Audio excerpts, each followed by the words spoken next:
8 फरवरी 2026 का दिन और अमेरिका का सुपर बोल मैच। हाफ टाइम में हुई एक परफॉर्मेंस जिसने सबको चौंका दिया। स्टेज पर एक लड़का स्पेनिश में गा रहा है। फुटबॉल का मैदान देखने में बिल्कुल प्यूर्टो रिको के गन्ने के खेतों जैसा लग रहा है। पुराने जमाने के मजदूरों जैसे कपड़े पहने लोग, सिर पर भूसे की टोपियां और बीच में खड़ा है बैड बनी, वो लड़का जो सिर्फ एक हफ्ते पहले ग्रैमी अवार्ड में इतिहास बना चुका है। स्पेनिश में बना पहला एल्बम जिसे ग्रैमी का एल्बम ऑफ द ईयर मिला है। उसका 13 मिनट का शो अमेरिका को 2 हिस्सों में बांट गया। कुछ लोग खुश हैं, कुछ गुस्से में। खुद प्रेसिडेंट डोनाल्ड ट्रंप ने इसे अब तक का सबसे बेकार शो कहा। लेकिन इंटरेस्टिंग बात यह है कि देखने वालों ने अब तक के सारे रिकॉर्ड्स तोड़ दिए और ये अब तक का सबसे ज्यादा देखा जाने वाला सुपर बोल हाफ टाइम शो बन गया। तो कौन है ये बैड बनी? क्यों हो रहा है उनके नाम पर इतना बवाल? आइए जानते हैं बैड बनी की पूरी कहानी।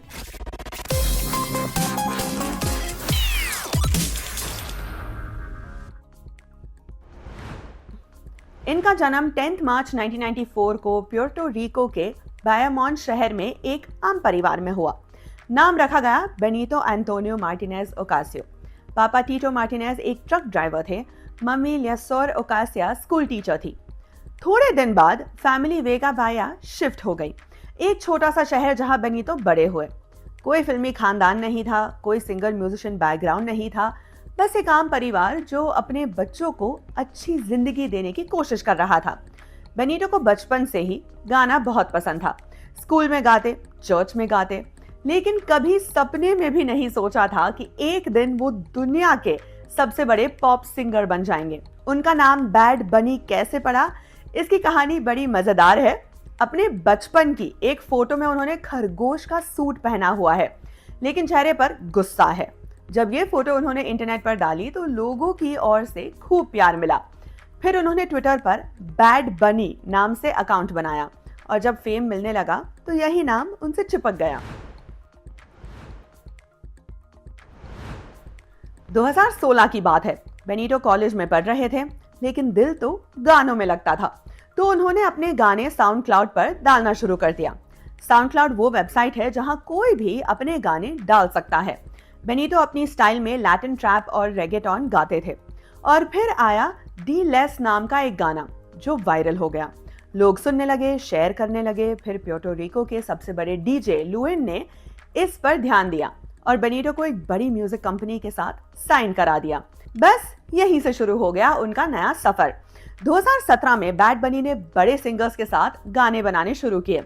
बेकी जी के साथ उनका मायो रेस गाना आया और ये इतना हिट हुआ कि बैड बनी का नाम पूरी दुनिया में फैल गया।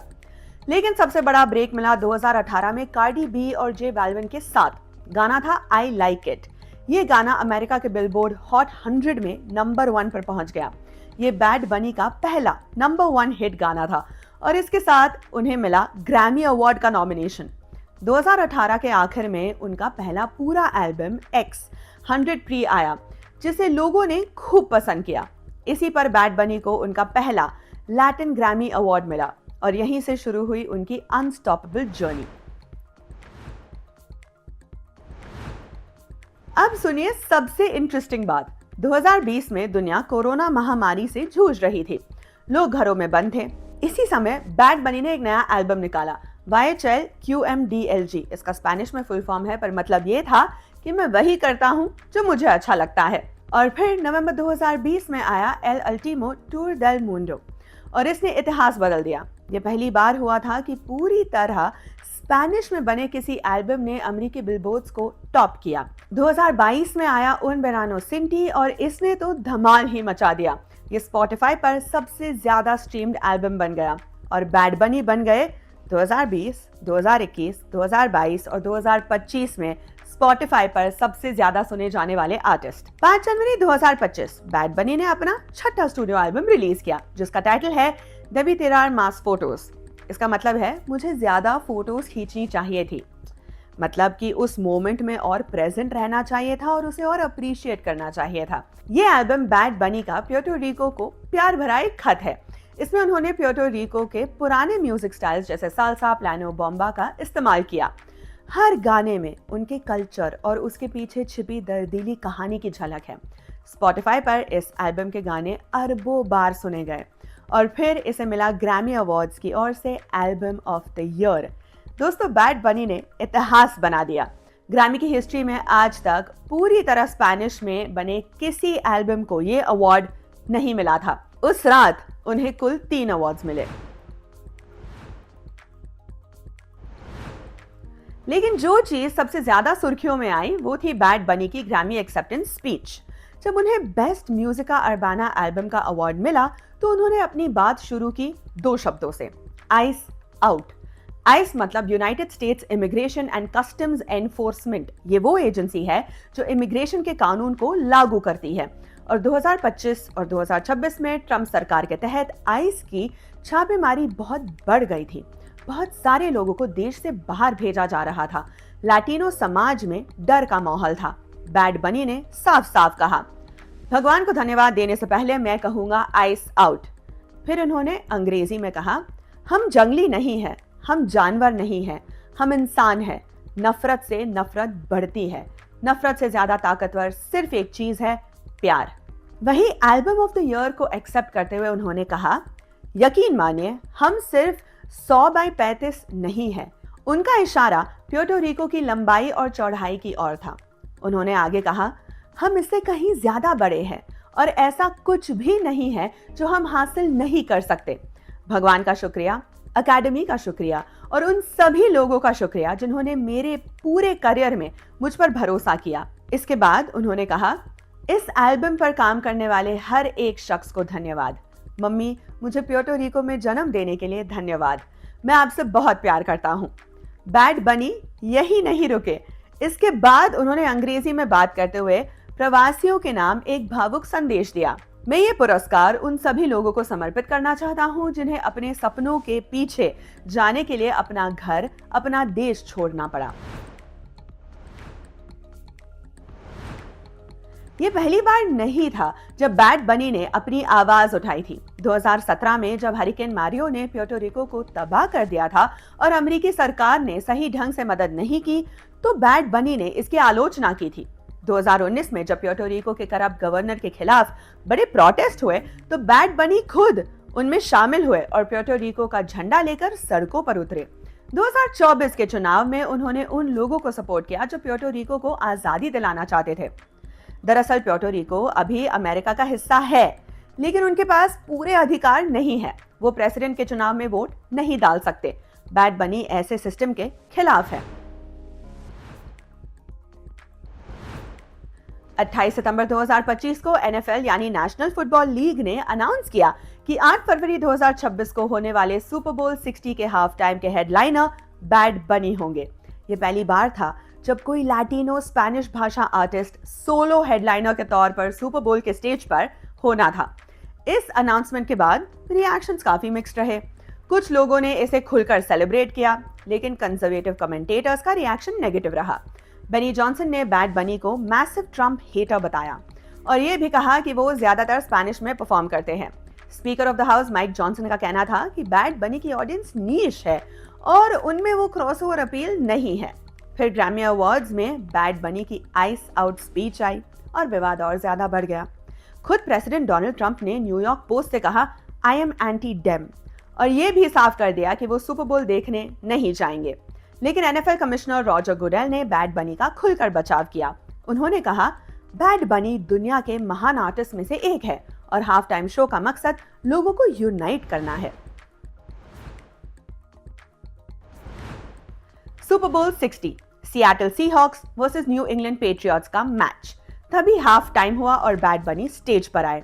एक ऑल व्हाइट जर्सी जैसा आउटफिट, पीठ पर लिखा था ओकासियो, उनका लास्ट नाम, और शुरू हुई एक धमाकेदार परफॉर्मेंस। फुटबॉल की फील्ड प्यूर्टो रिको के गन्ने के खेतों में बदल गई। डांसर्स हिबारू की तरह कपड़े पहने हुए थे और बीच में बैड बनी परफॉर्म कर रहे थे। फिर गन्ने के खेतों से मोनाको बजाते हुए दर्जनों वायलिन प्लेयर्स निकले और बैड बनी ने स्पेनिश में एक मैसेज दिया, मेरा नाम है बेनिटो एंटोनियो मार्टिनेज ओकासियो और अगर मैं आज सुपर बोल 60 में यहाँ हूँ तो सिर्फ इसीलिए क्योंकि मैंने कभी खुद पर विश्वास करना बंद नहीं किया। तुम्हें भी खुद पर विश्वास करना चाहिए। फिर सरप्राइज गेस्ट लेडी गागा आई, जिन्होंने डाई विद अ स्माइल का लैटिन रीमिक्स गाया। परफॉर्मेंस के आखिर में स्टेडियम के वीडियो बोर्ड पर एक मैसेज दिखा, the only thing more powerful than hate is love, यानी नफरत से ज्यादा ताकतवर सिर्फ प्यार है। परफॉर्मेंस खत्म हुई और सोशल मीडिया पर तूफान आ गया। फैंस सेलिब्रेट कर रहे थे, इतिहास रच दिया, लैटिनो प्राइड एक्सेट्रा। लेकिन आलोचना भी हुई। प्रेसिडेंट ट्रम्प भड़क गए। उन्होंने लिखा, सुपर बोल हाफ टाइम शो भयानक है, अब तक के सबसे बेकार शोज में से एक। इसका कोई मतलब नहीं बनता। ये अमेरिका की महानता का अपमान है और हमारी सफलता, क्रिएटिविटी या एक्सीलेंस के स्टैंडर्ड्स को रिप्रेजेंट नहीं करता। कोई नहीं समझता कि ये आदमी क्या कह रहा है और डांसिंग घिनौनी है, खासकर उन छोटे बच्चों के लिए जो यूएसए और दुनिया भर से देख रहे हैं। ये शो हमारे देश के चेहरे पर एक थप्पड़ है। लेकिन ट्रम्प के कहने से किसी को फर्क नहीं पड़ा। शो की व्यूअरशिप के सारे रिकॉर्ड्स टूट गए। ये अब तक का सबसे ज्यादा देखा गया सुपर बोल हाफ टाइम शो बन गया। सबसे खास माहौल था प्यूर्टो रिको का। जब बैड बनी परफॉर्म कर रहे थे तो पूरा प्यूर्टो रिको रुक गया था। सड़कों पर सन्नाटा था। हर कोई टीवी के सामने, हर घर, बार और रेस्टोरेंट में लोग उन्हें देख रहे थे। 13 मिनट की परफॉर्मेंस जब खत्म हुई तो पूरा प्यूर्टो रिको तालियों की आवाज से गूंज उठा। लोग खुश थे, उनकी आंखों में आंसू थे, वो प्राउड फील कर रहे थे। ये सिर्फ एक म्यूजिकल परफॉर्मेंस नहीं थी, ये प्यूर्टो रिको की आइडेंटिटी का सेलिब्रेशन था, उसके कल्चर का सम्मान था और इसमें शामिल था एक मैसेज कि प्यूर्टो रिकन्स कौन है, वो क्या है और क्यों दुनिया को उन्हें रिस्पेक्ट देनी चाहिए। बैड बनी की कहानी सिर्फ म्यूजिक की कहानी नहीं है, यह है आइडेंटिटी, प्राइड और स्ट्रगल की कहानी।